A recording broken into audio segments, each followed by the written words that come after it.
Hello, and welcome back to the Real Estate Unlimited podcast. My name's Sierra Steinmetz. Brian Schuby. Carrie Steele. Bill Jones. And we're the Jones home team. And this is episode 66, and we just discovered it's the Christmas episode, and we forgot to do the Christmas stuff, but Merry Christmas. So, that's no hats, nothing too fun. I don't think anything too Christmas related, but other than you need a house for Christmas, we're talking about that stuff. So, Carrie, I think you were kicking us off here. Seneca County, Tiffin, Ohio, being a great place to live. We'll talk a little bit about that. Sierra and I ran into a little conundrum, was that last week or end of last week, about buyer agency agreements, and you did in-depth homework. She did nothing all weekend but research this. So she's got all the details. She's got it all figured out. I'm curious to hear what it is. Shuby's kind of piggybacking off of that, right? Yeah. Okay, cool. And I've got Google coming after our friends at Zillow. So Zillow in the news, I guess good or bad, they always seem to be in the news. I don't know if it's good news or not, but Google's going to look to unseat them as the real estate champion. So, Carrie, let's kick it off here. What do we got?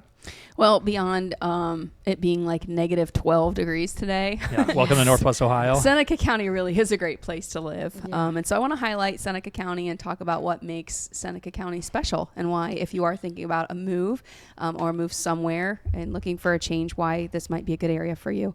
And the first topic is affordable housing. We're number 11 out of 88 counties in Ohio for affordable housing. And it's funny because you still hear people complain about prices, but, looking in Seneca County, we've got it made and in comparison. And cost of living, so we're number 12. I'm sorry, I completely screwed that up. We're 11 out of 88 on lowest cost of living, and we're 12 on the best places to buy houses in Ohio. That's comparatively only with Ohio. But Seneca County is not just Tiffin. We've got Bloomville, we've got Republic, Bascom, Old Fort, and there's some small towns and villages that make up Seneca County. And it's funny because when you look at the size of where we're at, it's just under 55,000. So it's like our entire county is smaller than Youngstown. Just the one That's town, crazy. Yeah. if you're looking at population. But it doesn't stop us from having lots of cool stuff to do.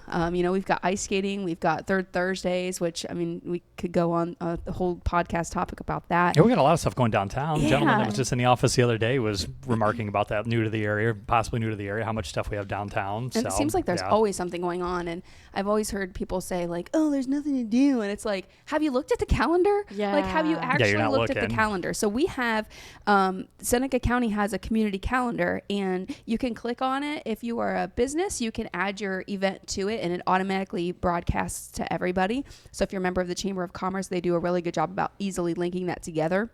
And then we also have a YouTube channel. Believe it or not, I just found out about this like in the last month, that it scrolls like nonstop 24 hours a day, where you can go in and see exactly what's happening in the area.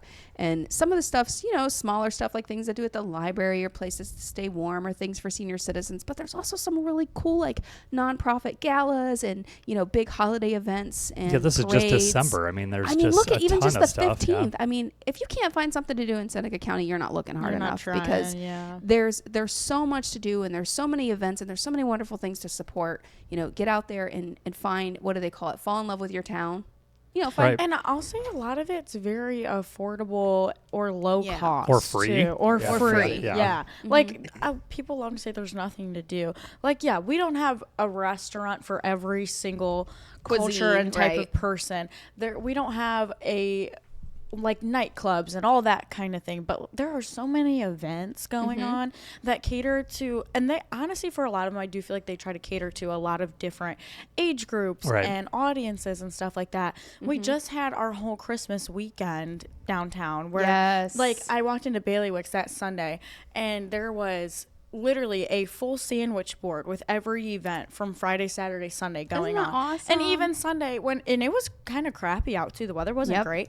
And there was still people all over downtown. Everywhere. Santa was out saying hi to kids, like all the things. I was like, this is so cool. Like, everyone always says there's nothing to do, but you just have to look. Yeah, I forgot yesterday because we went to Toledo shopping, but they had their free Christmas movie at the Ritz Theater. So we have this beautiful historic theater that holds events. It's not a mega, it's not like a place that you're going to have like, Columbus Clippers or anything like that come, but it holds a lot of people though. It does hold a lot of people, and they do some really cool things there. And one of the things that they did was free movie Christmas with the Cranks. Well, that's really fun. That's cute. I just forgot about it.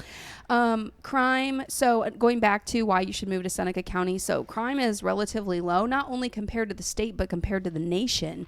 Let me pull that up here. Real quick, Shub, so there's Dungeons and Dragons on the 18th. Right on. Oh, you missed it. Or no, it's coming up here. You're good. You're good. You can make it there. Yeah, so crime map. And I don't even know if I necessarily agree with this. I don't know what there's overall crime at the top of this map. Up in the little headers, there's overall crime, property crime, violent crime, and then more. And so you can kind of see like a breakdown, but this is just overall crime. So you're talking about petty theft or there's property crime. I mean, look at that. Property crime, green is good. So we've got a really good overall crime is maybe a little bit different, but I don't know if they're including like, a break-in at Walmart or things like that. Like if they're including that. Right. Violent crime. And I don't know, again, what they're considering, like a bar fight. Is that considered violent crime? I don't know. We do have 2 universities. And so I think, too... I don't know how that's... Like, that area is not anything I would consider be violent crime through there. No, I raised a family That's by your parents' house, I think. It is. Yes. Can you guys live there for can how? you, click on something? Like, click on it? How is that? No. Yeah, like, scroll in. Like, I don't know what makes that... Yeah, I used to live right on there. I moved, so it's not me. Maybe it's Circle K. Maybe it's Circle K right there. Oh, it could be, yeah. That's my local Circle K, but Too many thefts. Riff raff going in there. Violent. He stole a Snickers violently. Violently. But outside of the crime, I mean, we do have we have relatively low crime, but we also have excellent schools and career opportunities here. Tiffin is, I think, overlooked, but we're an education community. Almost all of our schools are 4 out of 5 stars, which speaks volumes to the education, the teachers, and their families. We've got Tiffin University, Heidelberg University, Terra State, Sentinel Career Center, which is, they now have adult literacy classes, which I went there in high school, but now as an adult, you can go back and learn some things. Yeah, they got all kind of stuff there now. now. I didn't know that. Yep. And then Tiffin Academy of Hair Design, they're fabulous. They don't get the attention I think they deserve. Sure. And they're they're walking distance to our office.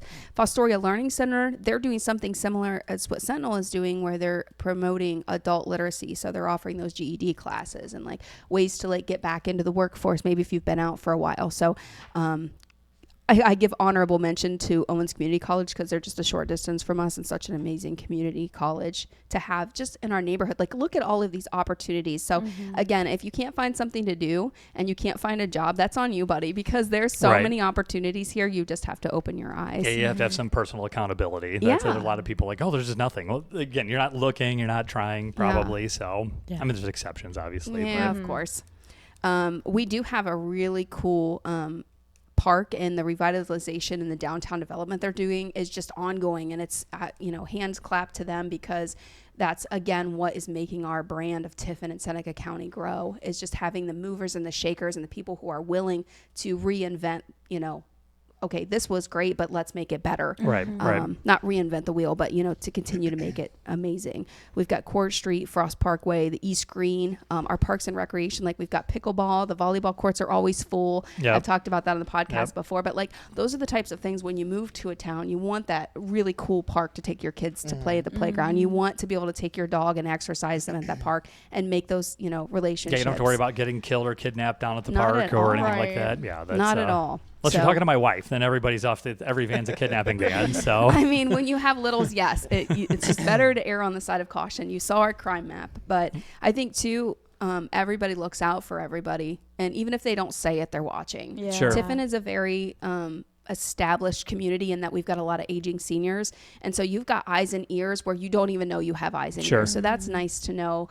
You go talk to somebody. You can call it as it is, a nosy neighbor, right? Yeah. But you know what though, that helps keep our crime low. That helps keep, it's like undesignated neighborhood watch. Good for us, you know.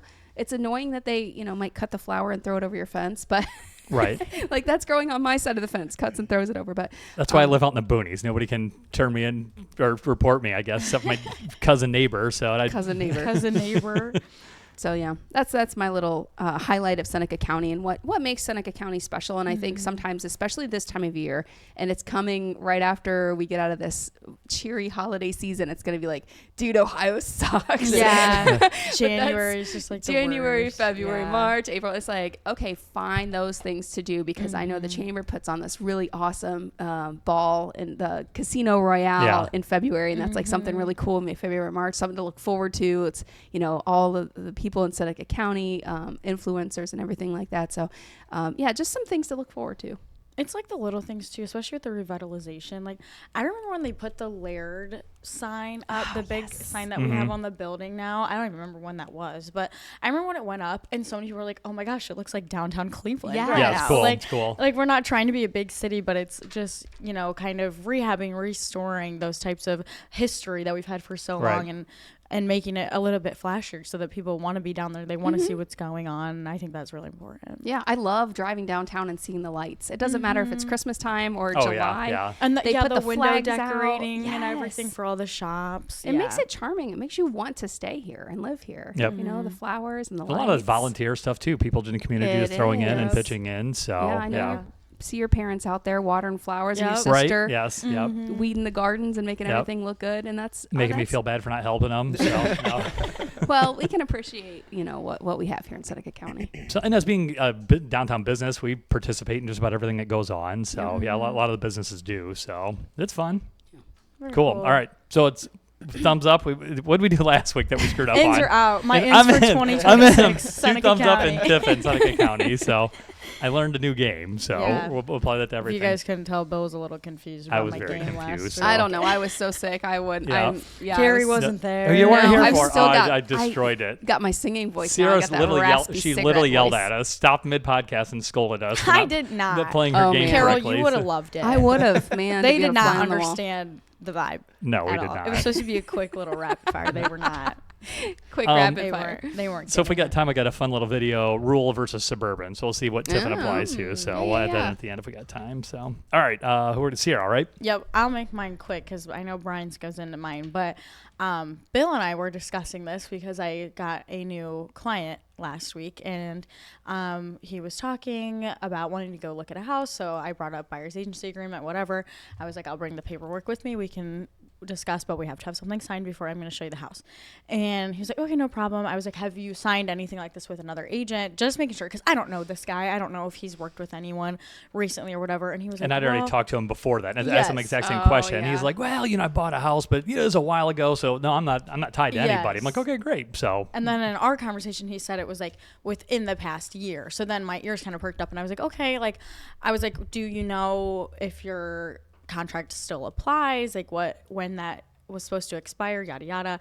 And because he was making it seem as though he didn't want to move forward with that agent for his next purchase, which is fine, but obviously I don't want to take away anyone's client. And so he was like, okay, I'm gonna have to look into it and make sure, whatever.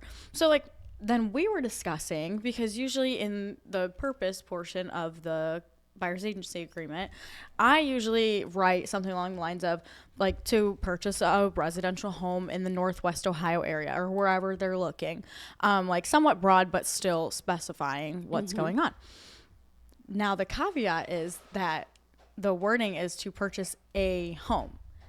So again, every contract has this guy just dates. bought a home. Yeah, every somebody. contract has an expiration date on it.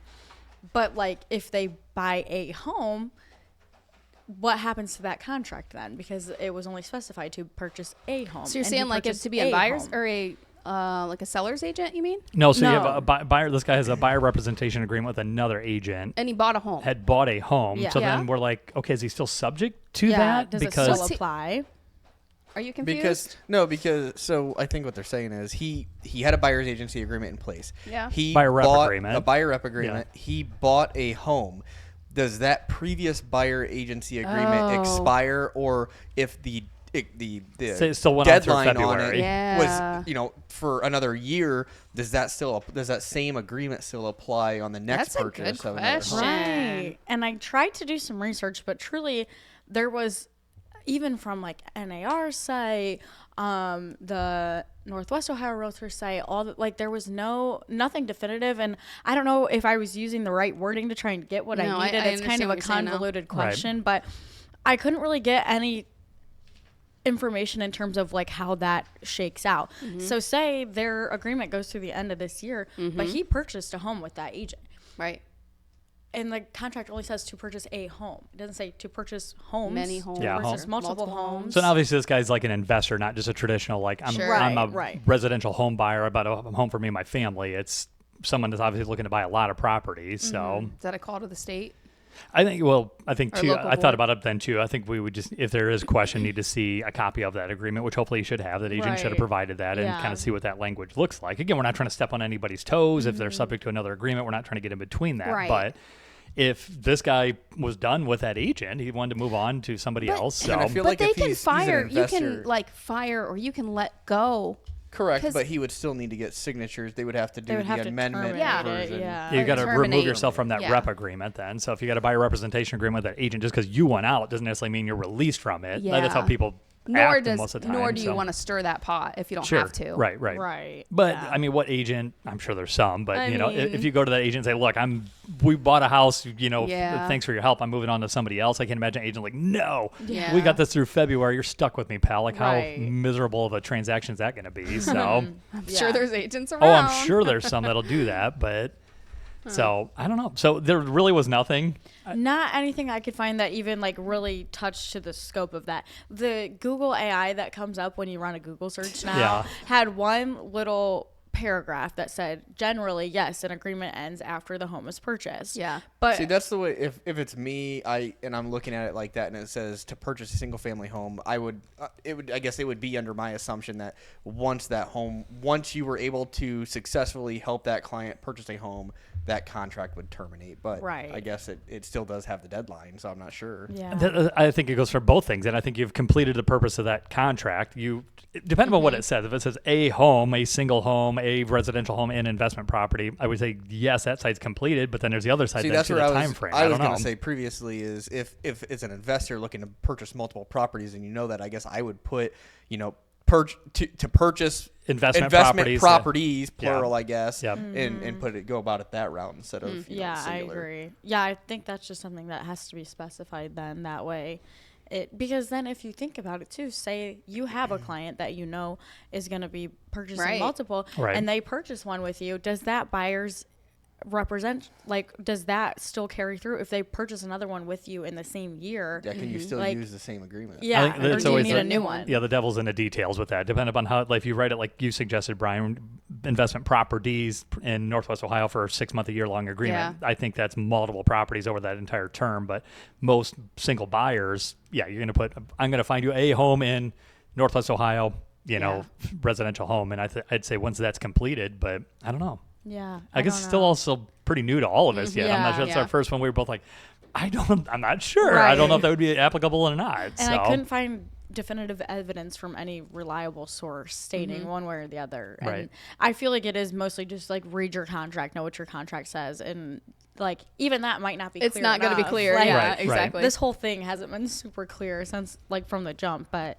that's the stuff you'd say, talk to your broker. Okay. I don't know. I'm not sure what we do with maybe that's one of those things where it needs to be amended or addendum added or something, that if you are an investor getting multiple properties, you're extended or exempt or whatever. It very well may be in the language of the buyer representation agreement. I just did not go back and reread it since a couple days ago. For investment, I haven't actually, I guess, went word for word. Looking for it. So it might be addressed in there. So I mean, maybe we're making a mountain out of a molehill. There's really nothing there. But it's a good topic because we're all like, We started. Which our form is the state form, right? Yes, correct. Okay. Yeah. So we were just talking about it. I'm like, that's a perfect podcast topic. We should probably figure that out. Because I really don't know. So So to be continued, I guess. So I guess we'll have a part. That'll two, be your Christmas hopefully. gift there. Tune back. All right, Shu, you're kind of piggybacking off of that. Yeah, just kind of piggybacking. So actually, a Florida firm was granted $24,000 after a buyer broke a buyer broker compensation agreement. So a real estate brokerage was granted 24K. Correct. Then. Okay. Yeah. So, I was gonna say you can pull up the link then there as well. So, Echo Fine Properties took a buyer to arbitration after the buyer purchased a home with another brokerage, despite having signed an exclusive buyer-broker agreement and won $24,000. So the sale wound up being $800,000, and they got 3% of that. The arbitration panel. So the buyer attempted to avoid pay. So I guess the buyer, once they were notified that they were being taken to arbitration for the commission because they had purchased a home with somebody else, they tried to manipulate the agreement and send it. So they first amended the agreement's signatory names. So they tried, I think. Oh, so they went and changed the document? Correct. So they went in and tried to make it so that I want to say their mother or mother-in-law was supposedly the buyer to change it. So right there. So the very next day, Echo Fine Properties received a buyer-broker agreement that had replaced the name of the original buyer with their mother's name. Then 3 weeks after that, another amendment replaced the buyer's mother's name with the original buyer's name again. So they went in and were trying to change the names to make it so that it wasn't their name on the contract. So not only were they not holding up to just the agreement themselves, they were committing fraud. Yes, they were trying to change it. To avoid the payment. So the arbitrator ultimately found the contract clear and legally binding, rejecting arguments that the protection period was. So they also tried two different things. So they also tried that the protection period was excessive. So I'm guessing that's the deadline. So or I guess the protection period, that's a separate category, right? Correct. So they tried to say that was too excessive. So, I think ours says, 90 days? 90 days, yeah. Yep. So they must have tried to say that time frame was too excessive. Again, it's all negotiable. If you didn't like it up front, you should have said, 180 days is too long. So. And they also tried to say that the agent provided little to no value. Which that could be a pretty strong argument there. I think they went back and looked at texts and emails and stuff and showed that the agent was teaching the buyer about the community, how houses are priced there. So I think they had the proof to say, hey, look, this agent was giving you valuable information. Right. So you can't say that they weren't helping you when they were giving you all of this information. So again, I think this is just important for, as far as a precedent. This obviously sets a precedent in how cases like these can go. And I know, obviously, like we've previously talked, if it's a $2,000 commission, would it be worth it? Probably not. No. But again, something like this, because $24,000. they actually went back and found there was two other cases where I think the same brokerage went back and found two other cases. The one property was $1.2 million that another buyer had done this to, and then there was another one. I don't remember the exact amount, but they did go ahead and send letters to those buyers as well, letting them know that they broke the buyer-broker compensation agreement. Wow. And they're taking them into arbitration then. Dang. So Wow. Right.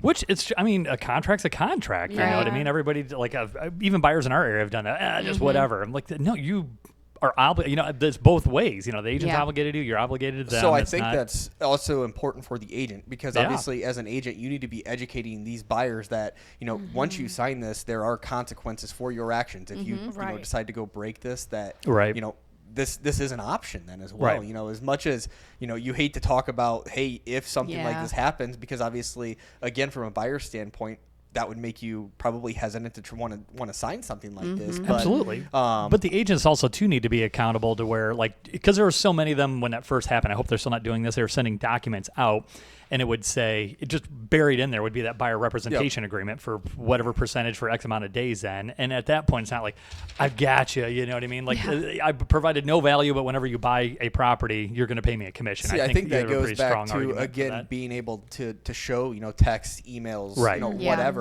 Show something where, you're like, hey, here's information on our current market, how we operate or whatever. Because again, I think if you can show that you provide that value, I think, it's a no-brainer at the end of the day if you get in that position. And it's no different than forever it was listing agreements. That was the thing. You had something in writing with a seller. But if you everything happens crazy sometimes, but if you're truly not providing the value the seller feels they should have, and they're coming to you like, look, I want to move another direction, it's hard to say, well, sorry, Charlie, I still have 3 months here, pal. I don't care if you like me or think I'm doing my job or not. That's a pretty weak argument for there. So I think that kind of, it's just new now that we have these buyer rep agreements that we're kind of running into that. So, but yeah, I guess I don't want to say necessarily good for them. I mean, it sounds like it's a terrible situation, but sounds like it needed to happen, especially if those people are committing fraud basically on the documents. That's pretty bad. Well, and when I obviously have no idea what their form states, but our buyer rep agreement expressly states, and the buyer has to initial next to, you have not signed this agreement with another agent. Right.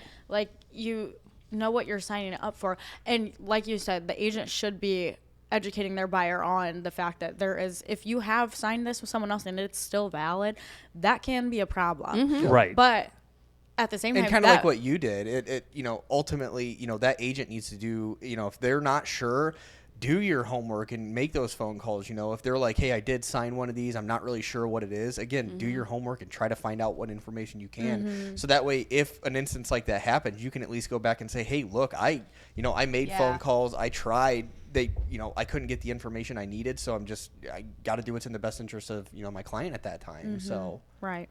Yeah, that's tough. I don't have it here. Ryan Serhant just had something where he had they lost a $9 million commission on something. So that'd be something I think somebody's probably going to get sued over then if it was I don't remember the whole context or what it was. I don't want to misquote it then, but it was something to where a $9 million mishap, I guess, on a commission. The thing that just sucks with that is obviously you're probably, if they're buying $800,000 properties, you're probably not getting a repeat client after something like that. No, probably not. Probably not here.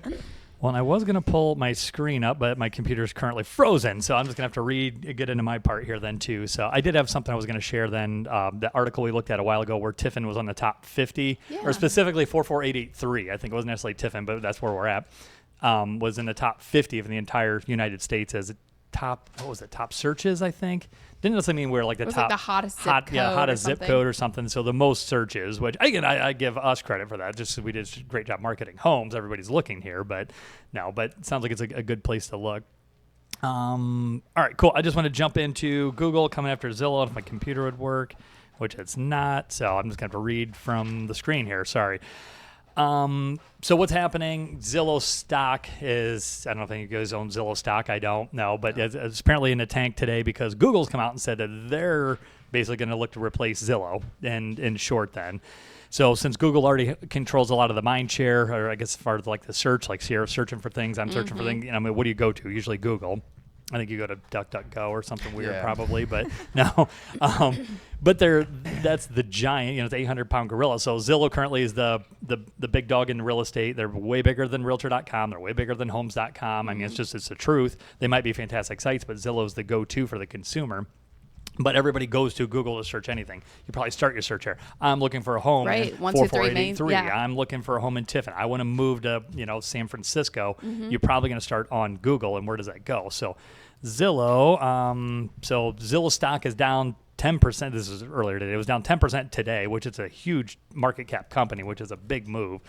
Because Google came out and said that they're hoping to skip the portal journey in its entirety then, meaning that you don't have to then go to Zillow, Realtor.com. You just search Google and Zillow-like things are going to start coming up. Here's 123 Main Street. Here's 456 Banana Street. 3-bed, 2-bath, whatever. So it's all going to be right there, so you don't even have to leave Google.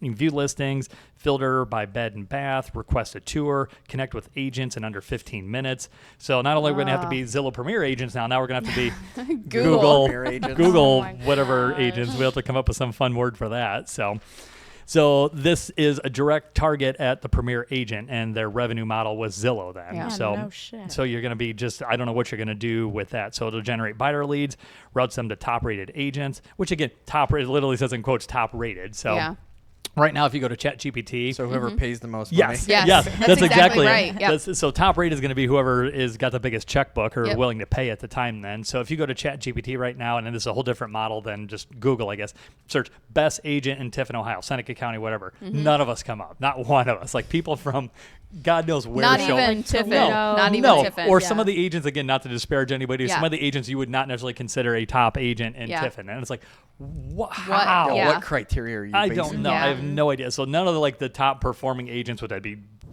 just to be smug about it, 4 of us would be considered with those. Not one of us show up. Other offices, none of them show up. So again, top agent versus what's actually reality is different.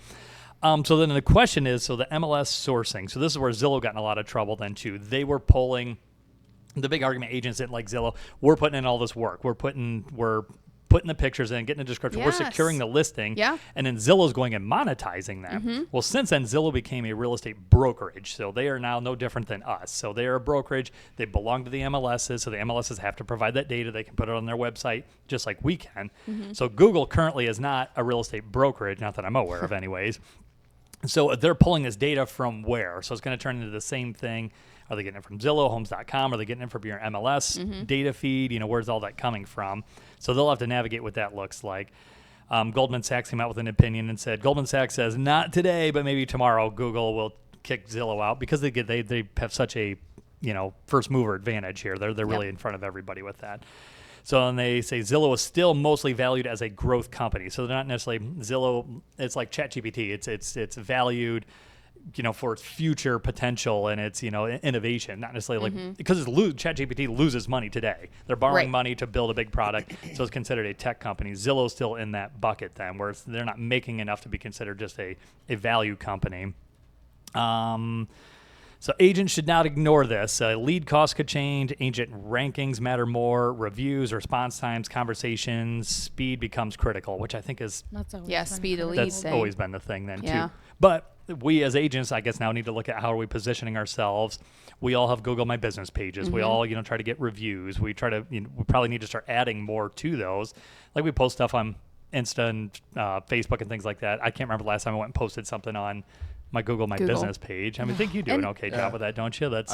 Pictures every time I have a closing. It's going to be more important now more than ever with Google to stay in front of your own leads, your sphere, because they start typing in, home for sale, and all of a sudden Google now grabbed that lead, and it's going to be like that whole Zillow Premier lead where if they would have just called you, now you wouldn't have to pay that referral fee, but instead they Googled you, and now you're paying that fee. Right. So I don't know how you organically stay in front of all those. And there's really no way that you can. And I think that's why these tech companies are profiting from it. Oh, for sure. They know no matter how good of a job you do calling your sphere or calling 10 or 12 or 100 people per day, you can't stay in front of everybody. Yeah, because that's a big lift. I mean, we're already busy doing all the things, taking care of our people, trying to market ourselves, do this and that. So then do you sit down every day? Putting something in the MLS, for God's sakes. Yeah, okay, I'm going to spend 3 hours on my Carrie Steele SEO search findability on all these multiple platforms. I'm like, that's a job in and of itself. So I don't know how you keep in front of it other than get your checkbook out and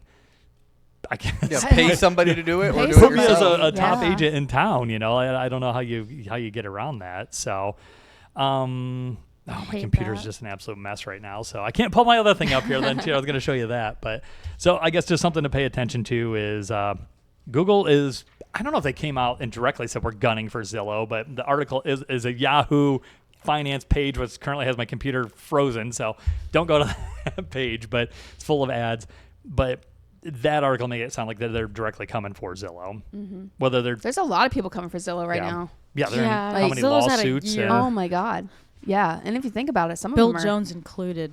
Yes, right. Brings them up every week. They're the just kicking them while they're down. How do you get around it though? I mean, they're just such a monster in our industry. Well, and another podcast topic for future, Sierra, you're talking about this buyer's agreement. What about the Zillow Flex, Zillow Premier, whatever those?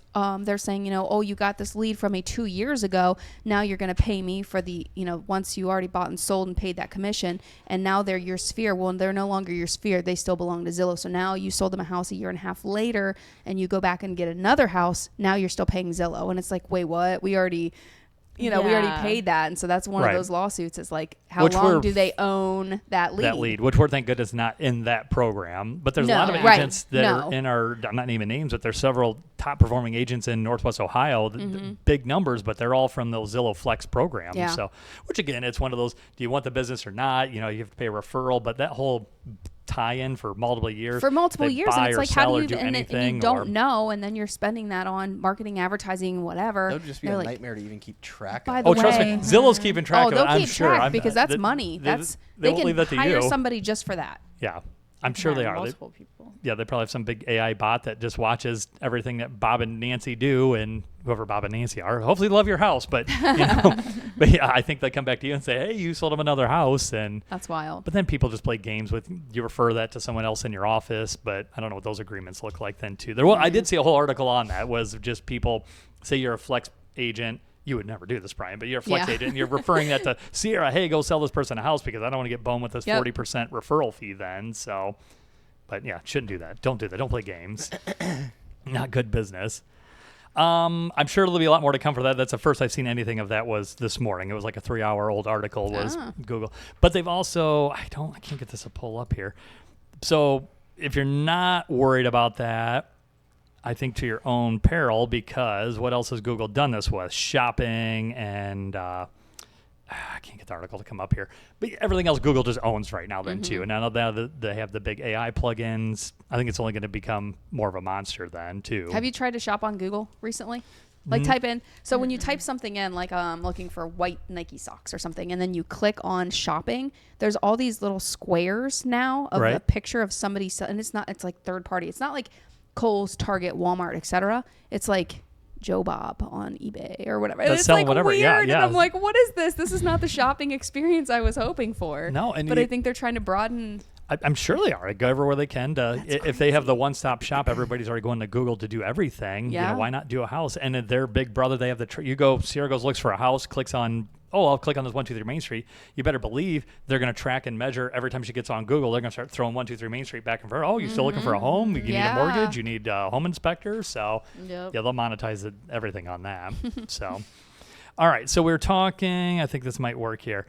Rural versus, we'll end it with this here. Rural versus suburban here. I don't get on. You said rural. I don't get on social media enough to be a good source for any of this stuff then too. But this gal was trying to determine if you don't know if you're rural or suburban, here's a definitive way to figure it out then. All right, let's see. Hopefully we can hear it. See if it works. If you're naked on your front porch and nobody can see you, that's rural. If you're naked on your front porch and the neighbors call the cops, that's suburban. And if you're naked on the front porch and you look over and your neighbor is also naked on the front porch, that's Florida. So there's the definitive. That's funny. If you need to know rural or suburban. So I'm suburban. Yep. You're suburban. Yeah. You are rural. You're rural. I'm rural. I'm rural too. So shoot, but I can do things and not get cops called on us. So just scare the deer. Yes. On that note, we'll leave it go then. I know we all got, but we started late today. Merry Christmas. That's episode 66. Check back next week to episode 67. No, I don't, man. I knew somebody would do it then, and we'll go from there. So like, share, subscribe, do all the things, and we will see you next time.